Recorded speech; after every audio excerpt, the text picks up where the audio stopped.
friar and mystic Richard Rohr. Heaven is not about belonging to the right group. It's not about following the correct rituals. It's about having the right attitude. There are just as many Muslims, Hindus, and Jews who are in love, serving their neighbor and the poor as there are Christians.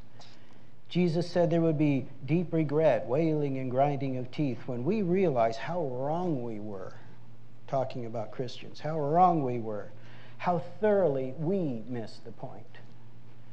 Be prepared to be surprised about who is living a life of love and service and who isn't. This should keep us all humble and searching and recognizing it's not even anybody's business who's going to heaven and who's going to hell. What makes us think that our little minds and hearts could discern the mind and heart of anyone else?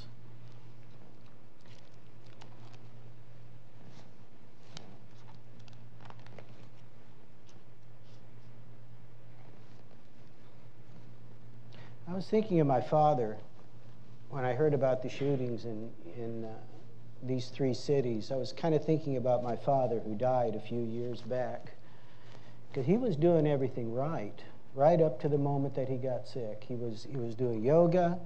He had changed his diet. He had quit smoking pretty much. He still liked his cigars. I tried to smoke cigars with him to be nice, but I couldn't get behind it. He did everything he did everything right, and he still died of leukemia, and it happened pretty quick. And I imagine the people in Gilroy and Dayton and El Paso, they were doing everything right too. And look what happens. These are the kind of things scare me. You can be doing everything right, and something out of left field can still knock you off the rails.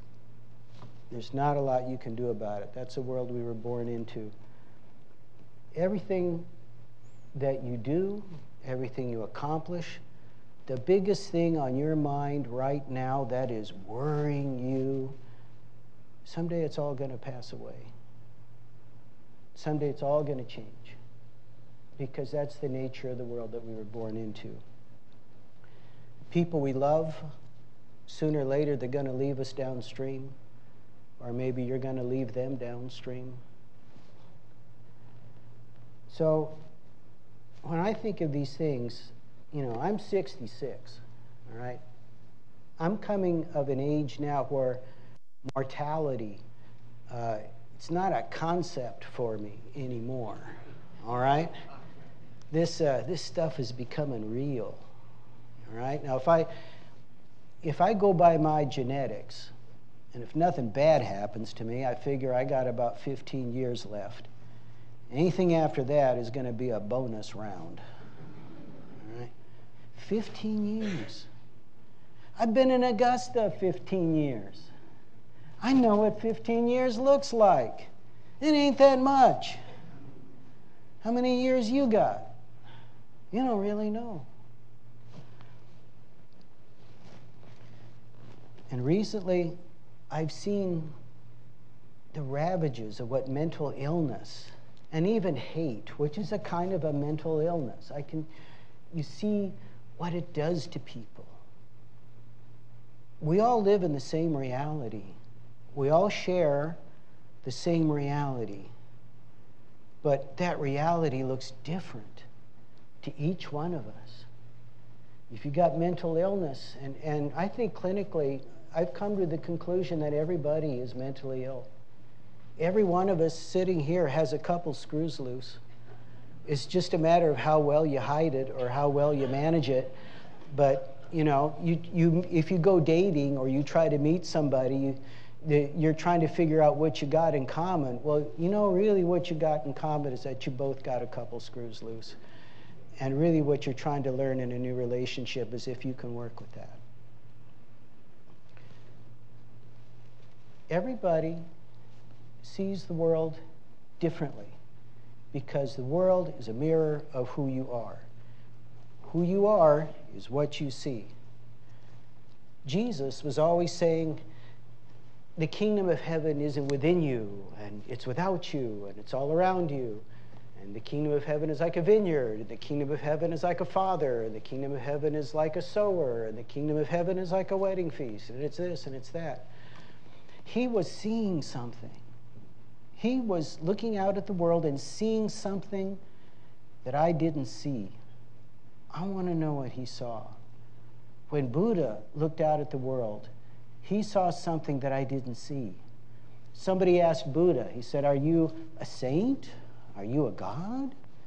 And he said, "No, I'm awake." That's what the word Buddha means. It means awake. He said, "When I see, I really see. When I hear, I really hear. And I suppose when he feels, he really feels." That's what the kingdom of heaven is. It's not a celestial place. It's what you look out when you see the world and you see yourself in that world. I want to know what they saw. Most of us are exposed to Christianity at an early age, and a lot of us, including me, were pretty damaged by it. A lot of us are kind of refugees, really, from other religions. So I want to propose looking at this whole idea from a different viewpoint, from a universalistic and a humanist viewpoint. Everything you love is going to pass away. And chances are you're going to pass away before it does. And that's if you're lucky. The Buddhists have a word for this. It's called impermanence. There's two ideas I want to talk about and get across to you. One is this idea of impermanence, and the other is what Buddhists call groundlessness. Groundlessness. Everything is impermanent. Your situation is impermanent. The things you're worried about are impermanent. The things that you love are impermanent. In the end, all of us are impermanent. Groundlessness is something that all of us have experienced, even if you didn't know that was the word for it. Groundlessness. It's when you stand on the edge of an abyss where something happens to you and the world that you thought you knew is not the world that you're living in now. It doesn't have to be a bad thing. It could be the birth of your first child, the first time you held your first baby in your arms and you knew that you were a mother or a father. There was you before that moment, and now there's you after that moment. Some people couldn't be here today because there was a big highway accident. You drive by, you drive in the highway, you see the blue lights, you see the Gold Cross ambulance, you see a fire truck, and maybe over there there's a car upside down. If that guy's alive, there's his life up until that moment, and now there's the rest of his life. And it's that feeling where you don't know what's going to happen now. Those people in those towns, a lot of them are feeling pretty groundless right now. There's the world before, and now there's the world after. It happens to everybody. It happens to good people, it happens to bad people, it happens to people who are doing everything right. Deserve's got nothing to do with it. That is a world that we're born into. So, let's talk about this idea of heaven and hell that we grew up with, and a lot of us came to a point where we just had to push it aside because it was too much, because there was something inherently wrong about it, right? What is heaven? What is hell? Think about it. What was Jesus trying to say when he started talking about the kingdom of heaven is this and that and the other? Heaven and hell are a concept which is universal to all the world's major religions, at least to the exoteric version of those religions, the ritual version, kind of like what we're doing here. It's a common idea, and the ideas in some ways are kind of similar. And you have heaven as this celestial place that is a distillation of all that is desirable in life. You don't have any annoying people. You don't have anybody you're going to argue with. You don't have anybody whose politics are different, or their race or color makes you uncomfortable, or their sexual preferences, if they even have any in heaven, make you uncomfortable. You don't have to deal with anything that makes you uncomfortable. And what's also characteristic about that is that it's static. It doesn't change. It's always the same. You don't have to worry about the existential burden of impermanence. You don't have to worry about something coming out of left field and knocking you off the rails. Unless you think somebody's going to give you a Bible quiz that you better not fail. You better have the right doctrine or you can't be here with us. What about hell? You think about, go back to heaven for a second. If you are in a static and permanent situation, you don't need to do any good deeds. Nothing's going to challenge you. You don't have to try to understand somebody who's really different from you. You're just going to be okay. There's no good deed that is going to make you better, and it doesn't need to. You think about the other end of the rainbow. You think about hell. What is hell? We were told it was a place of eternal suffering. Eternal meaning outside of time, outside of space-time. This is it forever. This is what you got. You had your chance and you didn't do it. You didn't sign the fire insurance. And now you're here.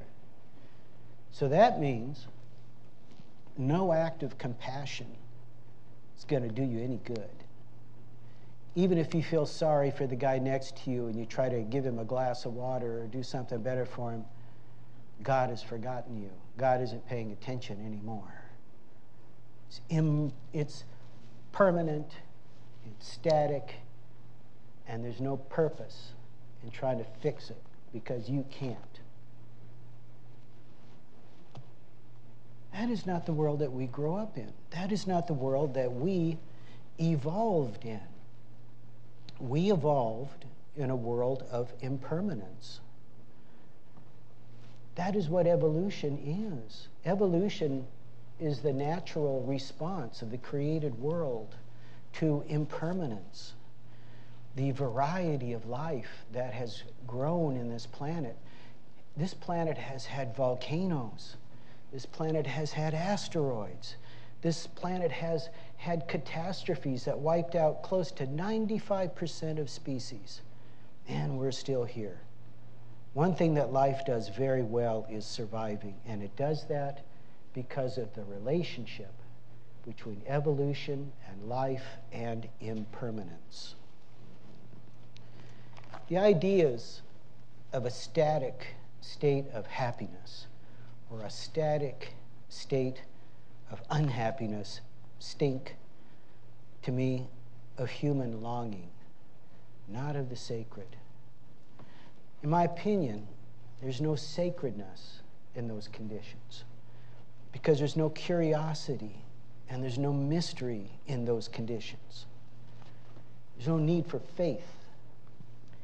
Faith is not about knowing. Faith is about not knowing. That's why scientists, and even scientists, humanists, atheists, in their way, they have a lot of faith because they don't know. One of the reasons I couldn't quite become an atheist was because I didn't have enough faith. I always thought there was one more thing I didn't know. How could I be so sure and close the door on that? We are born as children of illusion. We are born as children of impermanence. Trying to keep everything the same and solid is what makes you scared because you know you can't. When you hear about these shootings, people who are doing everything right And you know that someday, every one of you, if you live long enough, you're going to walk into the doctor's office and he's going to have an x-ray or something in his hand. And he's going to say, close the door. Let's talk about your options.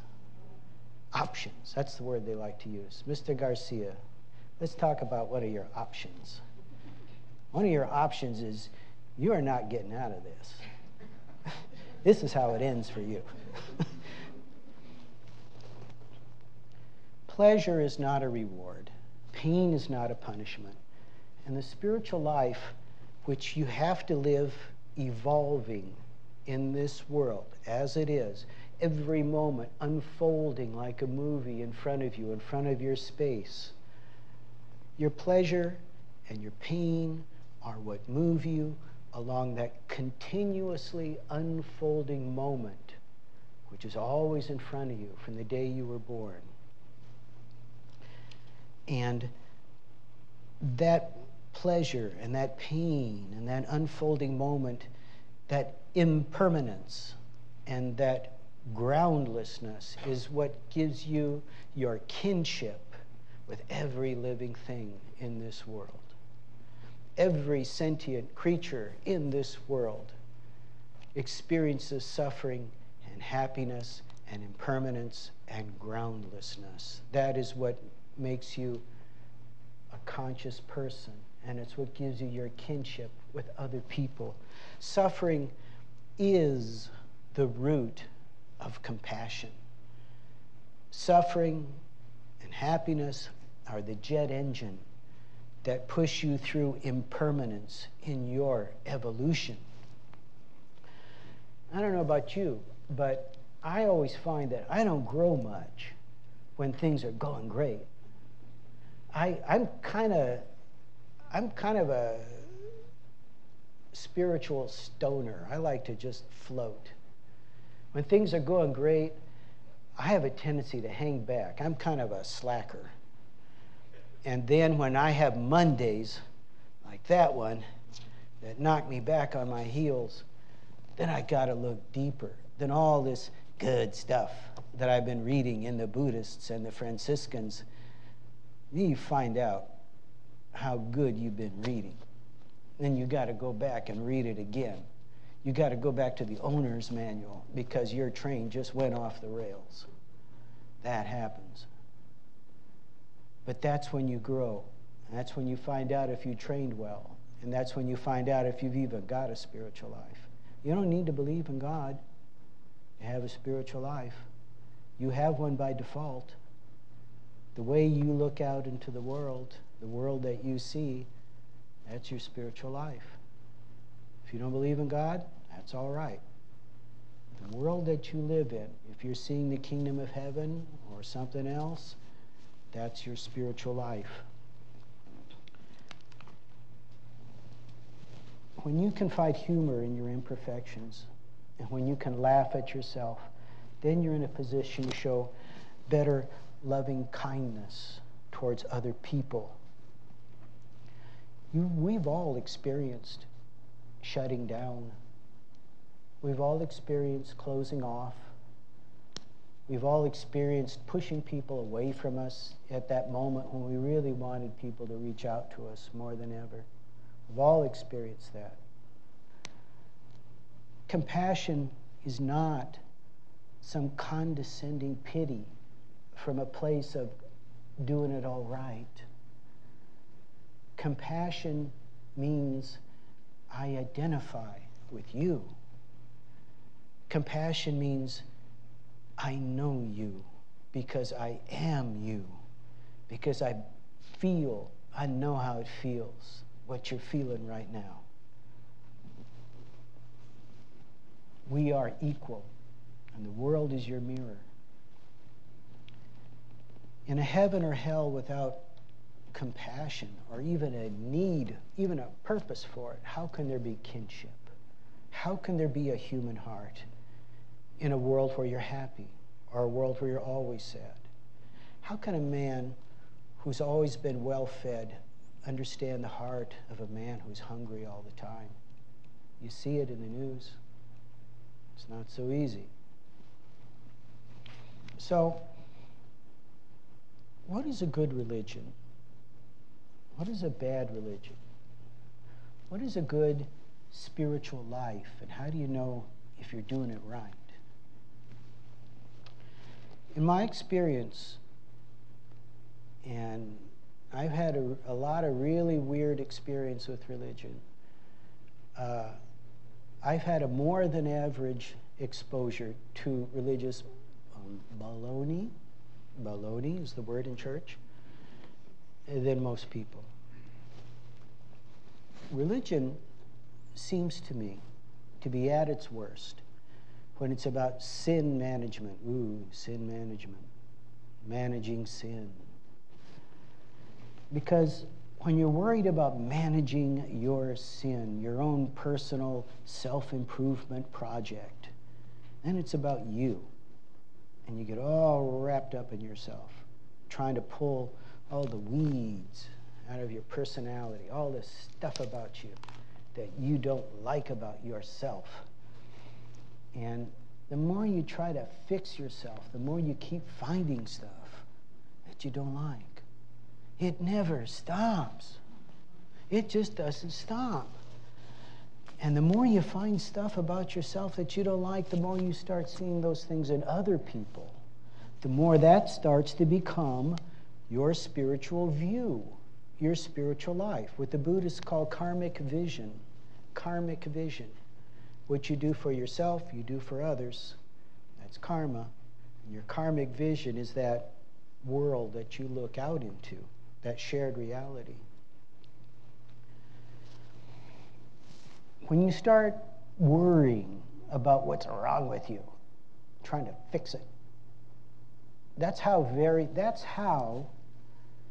very religious people get stuck in idolatry, idol worship.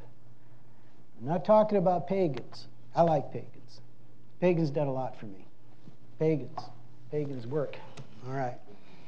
No, I'm talking about worshiping things that are not God, things that were created by man, like, say, the Bible, or your own purity, or wealth, or status. Worshipping things that make you afraid of attachment, make you afraid of impermanence and groundlessness. If you're afraid of impermanence and groundlessness, maybe you're worshiping the wrong stuff. Maybe you're worshiping the wrong God. Those are the things that make you small. Whatever is false has a way of making you small. Whatever is true has a way of raising a man's height above the earth, or a woman's height above the earth. Whatever is false has a way of clipping your wings and chaining you down to that small karmic vision. Jesus himself, in the Bible, if you put aside all the baloney that you hear, and if you look at it yourself, what you find is that Jesus was not real big on sin management. He had very little to say about it. Jesus was about transformation and connection. Those are the two things that he talked about all the time. And the other impression you walk away with is that Jesus really didn't like very religious people. Those are the people he was always fighting with and always saying rough stuff about, because he felt that they were stopping people from transforming and connecting. He said that many times.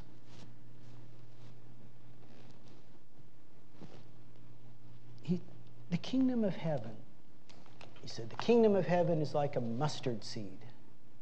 You ever seen a mustard seed? You ever cooked with one? Whenever we have our potlucks and I make mac and cheese, I always put a lot of mustard seeds in it. They're really, really tiny. You drop a mustard seed on your kitchen floor, you're never going to find it. It's gone. They're really, really tiny. But when they grow, they get big. The Bible called them a tree. I don't know if they're a tree, but if you look it up, they're big. And they're big enough for birds to build nests in. This little tree, this little tiny seed that you can't even see unless you're looking for it. A mustard seed does two things. A mustard seed that Jesus said the kingdom of heaven is like does two things. It transforms and it connects. And that is what a good religion does. And that is what a good spiritual life does. It transforms. Jesus said the law was made for man, not man for the law. So if your religion is making you small, if your religion is not transforming you, maybe it's not working for you. Maybe you should shop around a little bit. Yeah.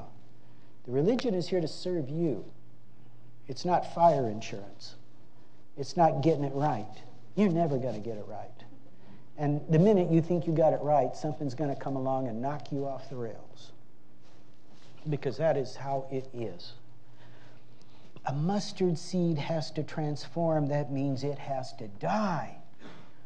A mustard seed has to give up being a mustard seed. It falls on the ground, like the parable says. The sower plants it in the ground. It rains. Animals dump waste on it as they walk by. And finally it cracks. The seed cracks, and that's how the sunlight gets in. And then the seed begins to transform. It becomes green, and it begins to reach for the sun. It begins to reach, once it cracks open, once it breaks, once it dies, it begins to reach for the sun. And it becomes something different. Something that very few mustard seeds ever get to be. Instead of macaroni and cheese, it gets to become a tree. It becomes a big tree. And the birds, they come and they build a nest in its branches and they raise their babies in its branches. It becomes a blessing for others. It dies to itself. It gives up being a seed so that it can be bigger. And then it connects. The birds come. People come and pick seeds from it to make mac and cheese with. And it becomes transformed into so many things. And the other thing about a mustard seed is it takes time. It takes time. Even if it cracks, even if it breaks, even if it dies and the sunlight gets in, it takes a long time. Even if it's on the right way, even if it's on the process to transforming, it takes a long time to transform. And you have to be able to be patient with yourself, which means you're going to have to come to terms with the things in yourself that you don't like. When you see those feelings, I'll tell you right now, and we've had this discussion here, racism. Our president says he doesn't have a racist bone in his body. Well, you know what? I'm a good Unitarian, and I've been a Unitarian a long time. My wife is Caribbean black. My son is Japanese American. And you know what? I'm a racist. I don't want to be. I don't believe in it. But once in a while, I feel that little vibration coming up in my head. There it is. There it is. Yeah. Oh, I thought I fixed that. No, you didn't fix it. It's still there. You've had more opportunity than most people, but it's still there. And you just got to sit next to it. You don't hate yourself. You just say, there it is. I ain't going there. If you have things in yourself that you know aren't right, and you feel that feeling, hating yourself is just going to make you hate everybody else.